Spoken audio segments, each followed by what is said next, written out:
विसरू नको तू मला ह्या मालिकेच्या आजच्या भागाचे अपडेट जाणून घेऊया आपल्या आजच्या व्हिडिओमध्ये. चला तर मग प्रेक्षकांनो सुरुवात करूया. आपण पाहतोय की इकडे आता जी वच्छी असते ती घरी आलेली असते. वच्छी घरी जरी आलेली असली तरी वच्छीला आता असं चित्र दिसत असतं की तिला सगळी जण चिडवत आहेत. वच्छी घाबरली, वच्छी घाबरली, वच्छी हरली, वच्छी घाबरली असं आता तिला दिसत असतं. तिथे मामी, मामा, तिची मुलगी म्हणजे चिंगी, त्याचबरोबर आता तिला सगळेच दिसत असतात आणि मग तिला एकच वाक्य ऐकू येत असतं, वच्छी घाबरली, वच्छी घाबरली. काय गो वच्छे, एवढ्यात घाबरलंस? त्याबरोबर आता तिथे आलेल्या मामाची ती सरळ कॉलर पकडते आणि म्हणते, काय रे, कोणाक चिडवतस? घाबरलीस घाबरलीस, कोणाक बोलतस? माका माका घाबरलीस बोलतस? त्याबरोबर आता तो म्हणतो की अगं ए, काय झालं, कित्याक कित्याक चिडतस गो, मी असे वच्छे. त्याबरोबर मग वच्छीला पुन्हा आठवतं की तिला जे दिसत होतं ते खरं नव्हतं, तिला जे दिसत होतं ते एक स्वप्न होतं. मग वच्छी भानावर येते. त्याबरोबर मग आता मामा विचारतो, वच्छे वच्छे अगं कॉलर सोड माझी, सोड की कॉलर. त्याबरोबर वच्छी मामाची कॉलर सोडते. मामा वच्छीला म्हणतो, वच्छे काय गो, काय झाला? त्याबरोबर मग वच्छी डोकं पकडते.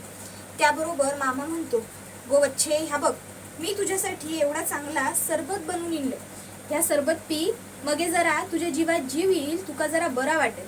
घे घे सरबत घे गो. त्याबरोबर वच्छी हातामध्ये सरबताचा ग्लास घेतात. मामा तिका म्हणता, वच्छे काय झाला?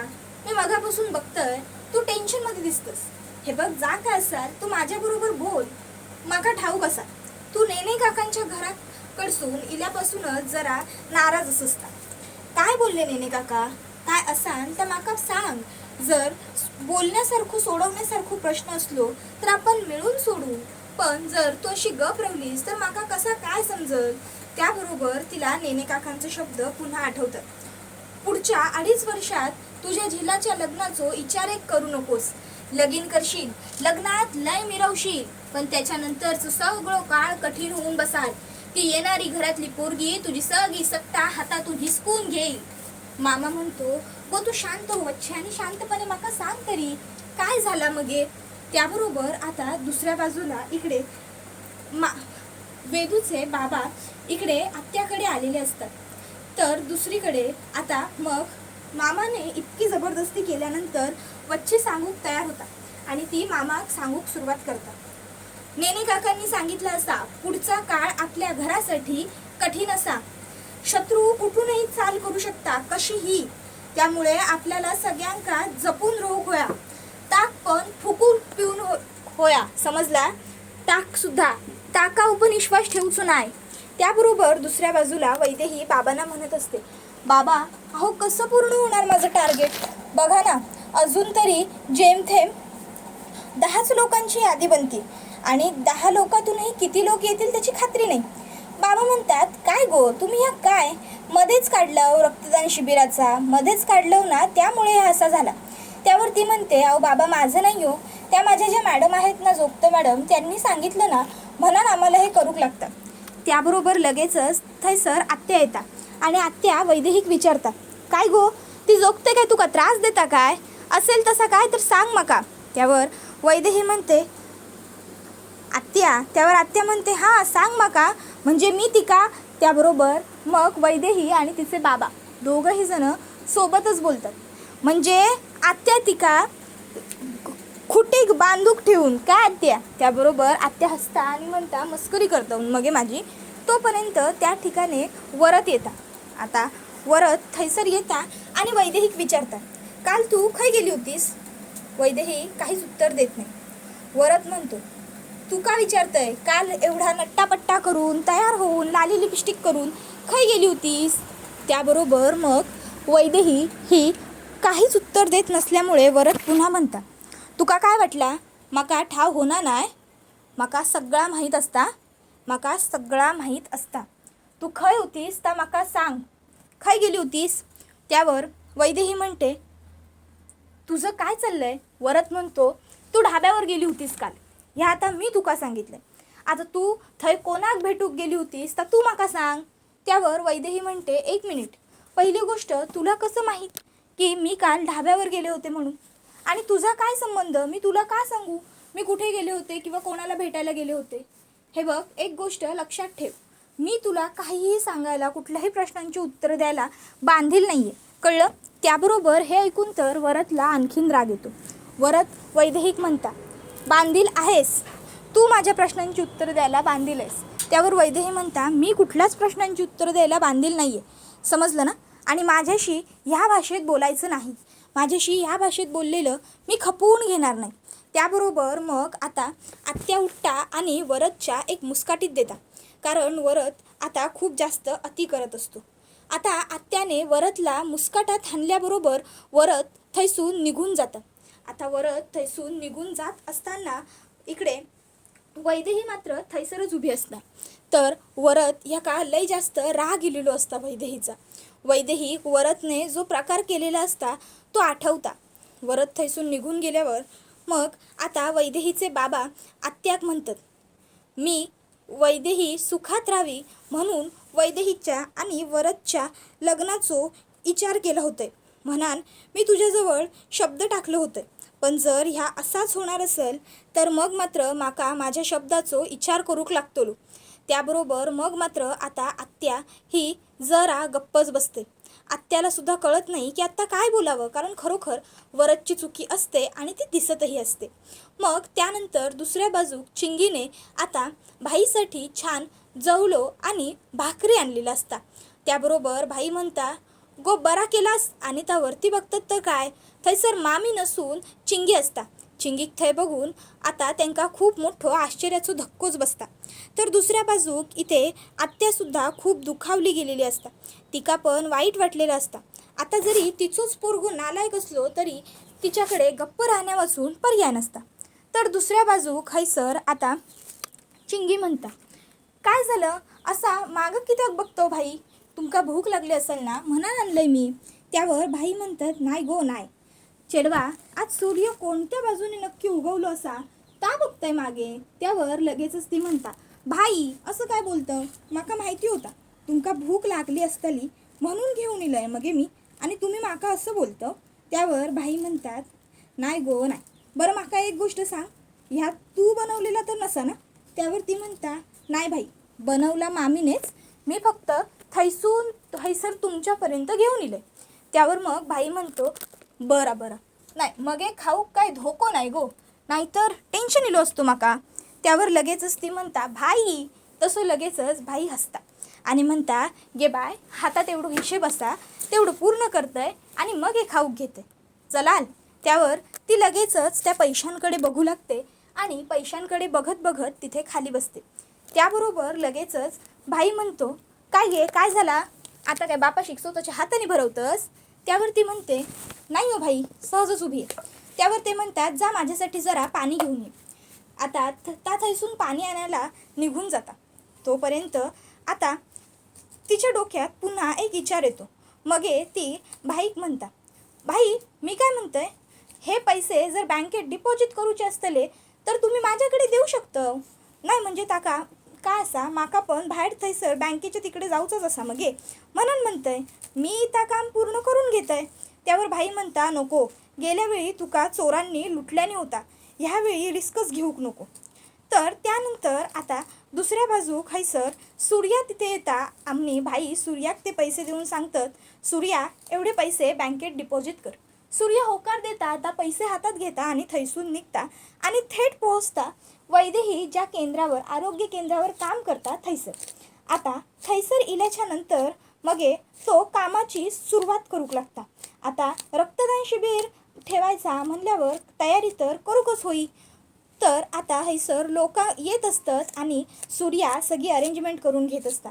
सूर्या म्हणत असता की रक्तदान ह्या सगळ्यात मोठा दान असा, त्यामुळे त्या व्यवस्थितच पार पडूक होया, कळला मगे तुमका. आणि मग सूर्या सगळी तयारी स्वतः जातीने बघत असता. सूर्या सगळी कामं करून घेत असता. आता ह्या सगळ्या अगदी मस्त सुरू असता. खरं तर सूर्याक वैदेहिक सॉरी पण म्हणूचा असता ना, म्हणान सूर्या हे सगळं काही करत असतं. तर आता तोपर्यंत थैसर वैदेही इलेली असता. आता वैदेही बघता तर काय, गे बाय माझे, ही एवढी गर्दी रक्तदानासाठी, ती पण बाप रे, वैदेही त्या बघता आणि बघता क्षणी खुश तर जरा होता, पण तिका आश्चर्य पण वाटता, एवढी गर्दी कशी काय. मग हे वैदेही आता थैसून आत येत असता. आत येताना आता ते बघता की किती गर्दी झाली असा. मग ती तिकडे येता आणि म्हणता, स्नेहा खरंच गे किती गर्दी झाली. त्याबरोबर स्नेहा म्हणता की 1 मिनिट, ह्यात माझा काही क्रेडिट नसा. ह्या मी म्हणलं होतं ना, एकच माणूस आपल्याला मदत करू शकता, ही सगळी कृपा त्याचीच असा. त्याबरोबर वैदेही म्हणता, कृपा म्हणजे कोणी केलं हे सगळं. त्याबरोबर लगेचच आता वैदेही लगेचच तिची मैत्रीण म्हणता, गो ताबक. तोपर्यंत थैसर नानू आणि मंग्या येतात. नानू आणि मंग्यानी येताना बिस्किटं आणलेली असतात. आता त्यांच्याबरोबर सूर्या पण इलेलो असता. आता सूर्या थैसर येता वैदेही बघता आणि लगेच तो स्नेहाक म्हणता, स्नेहा ही बघ, ही बिस्किटा आणि चाय कॉफी पण आणली होती. जी लोक रक्तदानाक येतील त्यांना देऊक लागतली ना, म्हणा एक काम कर, रक्तदान झाला की त्या सगळ्या लोकांका बाहेर पाठवून दे. मग आम्ही त्यांना ही चहा आणि कॉफी देतो आणि बिस्किटा पण देतो. त्यावर लगेचच स्नेहा म्हणता, हो हो चालतंय. नानू आणि मंग्या म्हणतात, गे आम्ही हे आणलं असं, पण हे ठेवूचं खय असा. त्यावर स्नेहा म्हणतात, चला मीच दाखवतोय तुमका. आणि मग स्नेहा थैसून नानू आणि मंग्याच्या वांगडा निघून जातात. आता स्नेहा नानू आणि मंग्याच्या वांगडा निघून गेल्याबरोबर थैसर फक्त 2 लोक उरतात. ती म्हणजे एक तर आता थैसर उरलेलो असता सूर्या, आणि दुसरी म्हणजे थैसर उरलेली असता वैदेही. आता सूर्या आणि वैदेही उरलेली असत. आता सूर्या मागे फिरून थैसून निघून जाणारच असता, तो सर वैदेहीच त्याका हाक मारता. वैदेही त्याका म्हणता, मला माहीत नाही तू हे सगळं कुठल्या उद्दिष्टाने केलंस, पण जर हे सगळं तू मला दाखवायला केलं असशील, तुला वाटत असेल की हे सगळं केल्यानंतर माझा तुझ्यावरचा राग निघून जाईल किंवा कमी होईल, तर तो सगळा तुझा होईल गैरसमज आहे. तसं काहीही होणार नाही आहे, समजलं. त्याबरोबर मग मात्र सूर्या गप्प राहतो. तो आता तिला काही बोलतच नाही. वैदेही मात्र एवढं वाक्य बोलते आणि तिकडनं निघून जाते. आता वैदेही जे बोललेली असते त्यामुळे सूर्या खूप जास्त दुखावला गेलेला असतो. सूर्याला खूप वाईट वाटलेलं असतं, पण तरीही सूर्या गप्प राहणं प्रेफर करतो. त्यानंतर रक्तदान शिबिर सुरू झालेलं असतं. आता सूर्यासुद्धा तिथे थांबलेला असतो मदतीसाठी. त्यामुळे वैदेही आणि सूर्या सतत समोरासमोर येत असतात. आता एक तर प्रसंग असा येतो की जेव्हा वैदेहीसुद्धा त्याच रस्त्याने येत असते आणि सूर्यासुद्धा तिकडूनच चाललेला असतो. दोघं एकमेकांच्या समोर उभे असतात. वैदेही जिकडे जात असते सूर्याची पावलंसुद्धा चुकून अनवधानाने तिकडेच पडत असतात. शेवटी सूर्याच मागे सरकतो आणि वैदेहीला जायला वाट सोडून देतो. त्याच्यानंतर मग सूर्यासुद्धा रक्तदान करणार असतो. त्यासाठी आता वैदेही त्याला रक्ताची ती पिशवी लावायला आलेली असते. सूर्या वैदेहीकडे बघत असतो. वैदेहीसुद्धा सूर्याकडे बघत असते. सूर्याला कळ लागू नये, त्रास होऊ नये म्हणून वैदेहीसुद्धा अगदी हलक्याच हाताने त्याला सुई लावते आणि ती पिशवीसुद्धा. त्यानंतर मग आता वैदेही त्याच्या हातामध्ये एक बॉल देते आणि मग पुन्हा आता ती तिच्या कामाला सुरुवात करते. आता वैदेही बाकीच्या लोकांना पुन्हा एकदा रक्तदानासाठी सुया वगैरे लावायला सुरुवात करते आणि हे सगळं काही सूर्या मात्र तिथे पडून बघत असतो. अधूनमधून वैदेहीचं सुद्धा सूर्याकडे लक्ष असतं बरं. आता वैदेही ही तिकडनं गेल्यावर सूर्या तो बॉल काही दाबत नसतो. आता जेव्हा वैदेही सूर्याकडे बघते तेव्हा सूर्या तिला त्या बॉलवरती मागच्या बाजूला असलेलं सॉरी दाखवतो. तर वैदेही काही रिॲक्ट करत नाही ना, तिच्या चेहऱ्यावरती हसू येत. आता मग मात्र सूर्या हा तो बॉल खाली करतो. त्यानंतर मग आता थोड्या वेळाच्या नंतर तो विचार करतो की मी एवढं समजूनही या का समजून घेत नाही आहेत. तर वैदेही ही मात्र तिचं काम तसंच करतच असते. वैदेही ही आता व्यवस्थित सगळ्यांकडून रक्त घेत असते. सगळ्यांना व्यवस्थित सगळं व्यवस्थित सोय करून देत असते. सगळं अगदी चांगलं व्यवस्थित सुरळीत सुरू असतं. सगळं व्यवस्थित सुरू असतं. त्यानंतर मग आता जो नानू असता तो आणि मंग्या हे थोड्या वेळानंतर सूर्याचं दान करून झाल्यावर मग अशी घोषणा करतात, तर आज आपल्या ह्या गावामध्ये आपल्या ह्या आरोग्य केंद्रावरती रक्तदान शिबिर आयोजित करण्यात आला होता आणि ह्या रक्तदान शिबिर वैदेही डॉक्टर वैदेहींच्या देखरेखीखाली पार पडणार होता आणि त्यांना 100 रक्ताच्या पिशव्या गोळा करूच्या होत्या. पण 100 रक्ताच्या पिशव्या तर गोळा झालेल्या असतच, पण त्याच्याबरोबर आणखीन पण रक्ताच्या पिशव्या गोळा झालेल्या असत. म्हणजे त्यांनी टार्गेटपेक्षा पण जास्त रक्ताच्या पिशव्या गोळा करून धावल्या असत आणि हैसर अजून पण लोक असत. त्याबरोबर मग लोक टाळ्या वाजवतात वैदेहीसाठी. त्याबरोबर लगेच आता स्नेहा म्हणतात, एक मिनिट थांबा थांबा थांबा. ह्या एवढ्या आनंदाच्या मंगल प्रसंगी माझी अशी इच्छा आहे की आमच्या जोगवे मॅडमनी 2 शब्द बोलावे. काय वाटतं मॅडम तुम्हाला? बोला मॅडम बोला, असं सगळेच जण आता त्या मॅडमना म्हणू लागतात. मग त्या म्हणतात, हो का नाही. खरं तर मला खूप छान वाटतंय. आपल्या केंद्रावर पहिल्यांदाच हे एवढं रक्त जमा झालेलं आहे आणि हे सगळं काही माझ्यामुळे झालं आहे. म्हणजे मी तुम्हाला सगळ्यांना व्यवस्थित मार्गदर्शन केलं आणि महत्त्वाचं म्हणजे तुम्ही मी केलेलं मार्गदर्शन फॉलो केलं ना, म्हणून हे सगळं झालं. तर तुम्ही सगळ्यांनी उत्तम काम केलं, मी सांगितल्याप्रमाणे सगळं व्यवस्थित फॉलो केलं आणि म्हणून हे रक्तदान शिबिर यशस्वी होऊ शकलं. यासाठी तुम्हा सगळ्यांचे मनपूर्वक आभार. त्याबरोबर आता इकडे लगेचच पुढे ती म्हणत असते, मॅडम वैदेही रवली. त्याबरोबर मग त्याच्या सिनियर डॉक्टर असतात, त्या म्हणतात, हो वैदेही, तुझे सुद्धा अभिनंदन. माझ्या देखरेखीखाली आणि माझ्या निदर्शनाखाली तू काम केलंस आणि खरोखरच तू एवढ्या रक्ताच्या पिशव्या गोळा करू शकलीस, यासाठी तुझं सुद्धा अभिनंदन. त्याबरोबर मग मात्र आता वैदेही काहीच बोलत नाही, ती शांत राहते. त्याच्यानंतर सगळी लोक तिकडनं निघून जात असताना वैदेही म्हणते, एक मिनिट, मला सुद्धा थोडं बोलायचं. आणि मग वैदेही बोलू लागते. ती म्हणत असते, आजचं हे रक्तदान शिबिर खरं तर तुम्हा सगळ्यांमुळे यशस्वी होऊ शकलं. तुम्ही सगळ्यांनी खूप मदत केली. म्हणजे नानू, मंग्या, स्नेहा, तसंच सूर्या तांडेलने सुद्धा आजच्या ह्या रक्तदान शिबिराकरिता खूप मदत केली आणि म्हणूनच हे रक्तदान शिबिर यशस्वी होऊ शकलं आहे. तर तुम्हा सगळ्यांचेच मनापासून खूप खूप आभार. सूर्या, आभार तुझे सुद्धा, थँक्यू. त्याच्यानंतर मग आता इकडे सूर्याने बाहेर लोकांना पैसे वाटण्यासाठी नानूला आणि मंग्याला उभं केलेलं असतं. ज्यांनी रक्तदान केलेलं असतं तो त्यांना पैसे देत असतो. आणि आता त्याच वेळी त्या ठिकाणी वैदेही पोहोचते.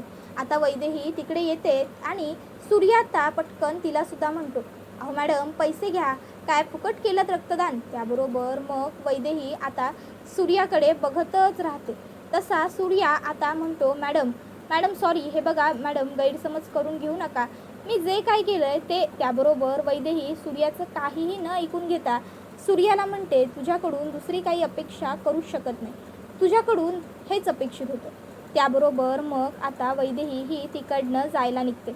आता मग मात्र सूर्या वैदेहीला म्हणत असतो, मॅडम थांबा, मॅडम प्लीज ऐकून घ्या माझं, तुम्ही चुकताय मॅडम. अहो पुन्हा एकदा गैरसमजच होतोय मॅडम, प्लीज थांबा मॅडम. पण वैदेही थांबण्याच्या आणि सूर्याचं काही ऐकून घेण्याच्या मनस्थितीतच नसते. ती खूप जास्त दुखावली गेलेली असते आणि रागवलेलीही असते. त्याबरोबर सूर्या म्हणत असतो, मॅडम अहो ऐकून तरी घ्या ना, मी काय म्हणतोय ते तुम्ही ऐकलं नाही तर तुम्हाला कळणार कसं काय घडलंय ते. वैदेही म्हणते, मी म्हटलं ना, मला काही ऐकायचं नाही आहे, मला काहीच समजूनही घ्यायचं नाही आहे, सरक बाजूला, सोड माझी वाट. त्याबरोबर मग सूर्या आता मागून स्वतःची बाईक घेऊन येतो आणि स्कूटीवरून जात असलेल्या वैदेहीला अडवतो आणि म्हणत असतो, तुमचा गैरसमज होतो, एकदा माझं ऐकून घ्या. अहो जर मी असं केलं नसतं तर आज तुमचं टार्गेट पूर्ण झालं नसतं. मी जे काही केलं ते तुमचं टार्गेट पूर्ण व्हावं यासाठी केलं. खरंच यामध्ये माझा वाईट कुठलाही हेतू नव्हता, खरंच मॅडम. त्यावर वैदेही म्हणते, पण पैशांनी करायचे हे सगळं गरजच काय होती? तूच म्हणत होतास ना तिकडे, रक्तदान हे सगळ्यात मोठं दान असतं, मग ते दान लोक करत असताना तू लोकांना पैसे देत होतास, हे तुला चाललं का? त्यावर तो म्हणतो की मॅडम हे बघा, मी चुकलो पण ऐका. त्यावर ती म्हणते, नाही तू चुकलो असं तू बोलूच नकोस, कारण काय आहे ना, खूप श्रीमंत आहेस ना तू, 50 कोटींचा मालक आहेस तू, ऑफकोर्स पैसे जास्त झालेलेच असणार आहेत तुझ्याकडे, म्हणून तू हे सगळं केलंस, बरोबर ना? त्यावर तो म्हणत असतो की मॅडम मी तुमच्या मदतीसाठी हे सगळं केलं, आपल्या मैत्री खातर. त्यावर ती म्हणते, एक मिनिट, कसली मैत्री, कोणाची मैत्री? हे बघ, आपल्यामध्ये काही मैत्री वगैरे नाही आहे, लक्षात ठेव. आणि जर तुला माझी मदत करायचीच असेल ना तर विसरून जा मला, पुन्हा येऊ नको माझ्यासमोर, तुझं तोंड दाखवू नको मला. एवढं बोलून वैदेही निघून जाते. सूर्या मात्र तिथेच उभा असतो. सूर्याला वैदेहीचं हे बोलणं ऐकून खूप वाईट वाटलेलं असतं, खूप दुःख झालेलं असतं. सूर्याच्या डोळ्यात अश्रू दाटून आलेले असतात, कंठ दाटून आलेला असतो, पण सूर्या मात्र गप्प असतो. त्यानंतर आता पोलीस स्टेशनवरून बच्चीला फोन जातो आणि दुसऱ्या बाजूला वैदेहीच्या आत्यालासुद्धा फोन जातो आणि पोलिसांनी सांगितलेलं असतं की ताबडतोब पोलीस स्टेशनला या. 25 वर्षांपूर्वी जी केस झाली होती, आता तिचा निकाल काढायचा आहे आणि मग त्याच्यासाठी आता ती लोकं पोलीस स्टेशनला आलेली असतात. आता तिथे वैदेहीसुद्धा येते. तर वैदेहीला आत्या म्हणते, अगं तू कशा गेलीस सर? त्यावर ती म्हणतात, तुझ्यासाठी